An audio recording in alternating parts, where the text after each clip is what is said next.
നമ്മുടെ ഏദൻ തോട്ടത്തിലെ എനിക്ക് ഏറ്റവും ഇഷ്ടപ്പെട്ട ഒരു ഏരിയയാണ് ഇവിടെ. ഒരു നല്ലൊരു കാട് പോലത്തെ ഒരു അന്തരീക്ഷം. നമ്മുടെ ഒരു പ്ലാവ് അവിടെ നിപ്പുണ്ട്, ഒരു ജാമ്പ ഇവിടെ ഉണ്ട്, തൊട്ടുപുറകിൽ നമ്മുടെ വെസ്റ്റ് ഇന്ത്യൻ ചെറി എന്ന് പറയുന്ന ഒരു സാധനമുണ്ട്. അപ്പോൾ ഇവിടെ ഒരു സപ്പോർട്ടുണ്ട്. അപ്പോൾ എല്ലാം കൂടെ ഏത് വേനൽക്കാലത്തും നല്ല ഒരു തണുത്ത ഒരു അന്തരീക്ഷം കിട്ടുന്ന ഒരു സ്ഥലമാണ് ഇത്. എനിക്കിത് ഇവിടെ ഭയങ്കര ഒരു കൂളിംഗ് ഏരിയ, നമുക്കൊരു പോസിറ്റീവ് എനർജി നമ്മുടെ മനസ്സിന് കിട്ടണമെന്ന് തോന്നുന്ന ചില സാഹചര്യങ്ങൾ ഉണ്ടാവുമല്ലോ. അപ്പോൾ അങ്ങനെയുള്ള സമയങ്ങളിൽ എനിക്ക് ഇവിടെ വന്നിരിക്കാനും ഒക്കെ ഇഷ്ടമുള്ള ഒരു ഏരിയയാണിത്. നമ്മുടെ ഏദൻ തോട്ടത്തിലെ പുതിയൊരു കാഴ്ചയിലേക്ക് എല്ലാവർക്കും സ്വാഗതം. ഞാൻ ഇതാ ഇവിടെ കുറേ മഞ്ഞള്, ഈ കാണുന്നത് മഞ്ഞള്, മാങ്ങ, ഇഞ്ചി, കസ്തൂരി മഞ്ഞള്, ഇത്രയും സാധനമുണ്ട് കേട്ടോ. പിന്നെ ഇതാ ഇത് കരിമഞ്ഞളാണ്. കരിമഞ്ഞൾ എന്ന് പറയുന്നത് നല്ല ഔഷധ ഗുണമുള്ള ഒരു സാധനമാണ്. ഇതിൽ ചിലത് ഈ മാങ്ങ ഇഞ്ചിയൊക്കെ, മാങ്ങ ഇഞ്ചി എന്ന് പറയുന്നത് നമുക്ക് സാധാരണ അച്ചാറായിട്ടോ അല്ലെങ്കിൽ മീനിലോ ഒക്കെ ഉപയോഗിച്ച് കഴിഞ്ഞാൽ ഈ മാങ്ങയുടെയും ഇഞ്ചിയുടെയും ചേർന്ന ടേസ്റ്റ് കിട്ടുന്ന ഒരു സാധനമാണ് മാങ്ങ ഇഞ്ചി. അപ്പം ഈ കൂട്ടത്തിൽ കുറേ മാങ്ങ ഇഞ്ചിയും ഉണ്ട്. അപ്പം ഇതെല്ലാം കൂടെ മിക്സ് ആയിപ്പോയി.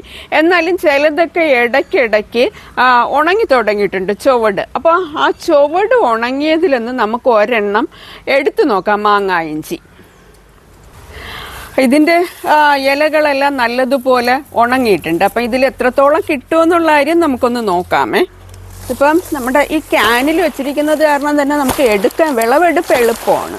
ഇങ്ങനെ ഒന്ന് തട്ടിക്കഴിയുമ്പോൾ, അതുപോലെ നമ്മൾ കരിയിലകളാണല്ലോ കൂടുതലും ചേർത്തിരിക്കുന്നത്, അതുകൊണ്ട് നമുക്ക് ഇങ്ങനെ തട്ടി എടുക്കാൻ കഴിയും. നല്ല ജാമായിരിക്കുന്നു കേട്ടോ. ഇതിനകത്ത് നിറഞ്ഞിരിക്കുകയാണ്. കാണാമെന്ന് നോക്കിയാൽ കണ്ടോ, നിറഞ്ഞിരിക്കുകയാണ്. നമ്മൾ ഇഞ്ചി, മാങ്ങ ഇഞ്ചി, മഞ്ഞളൊക്കെ ഇതുപോലെ വെച്ച് കഴിയുമ്പോൾ ഇതുപോലെ നിറഞ്ഞ് നമുക്ക് കിട്ടും കേട്ടോ. ഇതിപ്പോൾ കുറച്ച് ബുദ്ധിമുട്ടാവുമെന്ന് തോന്നുന്നു എടുക്കാനായിട്ട്. ഇത് നല്ല നിറഞ്ഞിരിക്കുകയാണ് കേട്ടോ. അപ്പം നമ്മൾ തട്ടിയിട്ട് വരുന്നില്ല. നല്ല ഇളക്കമുള്ള മണ്ണാണെങ്കിൽ തന്നെയും ഇതാ ചകിരിച്ചോറ് പോലെ നല്ല ഈ കരിയിലകളല്ലേ, അതെല്ലാം നല്ല ഇതാണ്. പക്ഷേ ആ കിഴങ്ങുകൾ അതിനകത്ത് നിറഞ്ഞിരിക്കുന്നത് കാരണം നമ്മൾ തട്ടിയിട്ട് ഒരു രക്ഷയില്ല. അപ്പം നമുക്ക് കുറച്ച് വെള്ളം ഒഴിച്ചൊന്ന് ഇളക്കി നോക്കാം. നമ്മൾ ആ ക്യാനിൽ നിന്ന് ഇതിനെ കമഴ്ത്തി എടുത്തിട്ടുണ്ട് കേട്ടോ. അതായത് നല്ല നിറഞ്ഞിരിക്കുകയായിരുന്നേ, അതുകൊണ്ടാണ് അത് വരാനായിട്ടുള്ള ആ ബുദ്ധിമുട്ടുണ്ടായിരുന്നത്. ഇനിയിപ്പം നമുക്ക് കുറച്ച് വെള്ളമൊക്കെ ഒഴിച്ച് ഇതിൻ്റെ ചെളി കളഞ്ഞിട്ട് ഇതിന് പിരിച്ചെടുക്കാം. ഇപ്പോൾ മാങ്ങ ഇഞ്ചി മിക്കവാറും എല്ലാവർക്കും അത് എന്താണെന്ന് അറിയായിരിക്കും. അറിഞ്ഞുകൂടാത്തവർക്ക്, കണ്ടിട്ടില്ലാത്തവർക്ക് ഞാൻ കാണിച്ചു തരാം. ഇതിന് ഉള്ള ഒരു മാങ്ങയുടെ മണവും ഇഞ്ചിയുടെ ടേസ്റ്റും എല്ലാം ചേർന്നിട്ട് അച്ചാറിന് സൂപ്പറാണ്. അതുപോലെ തന്നെ മീനിലിട്ടാലും നമ്മൾ മീനും മാങ്ങയും ഇട്ടൊരു ടേസ്റ്റും കിട്ടും കേട്ടോ. ഇത്രയും കിട്ടിയിട്ടുണ്ടേ.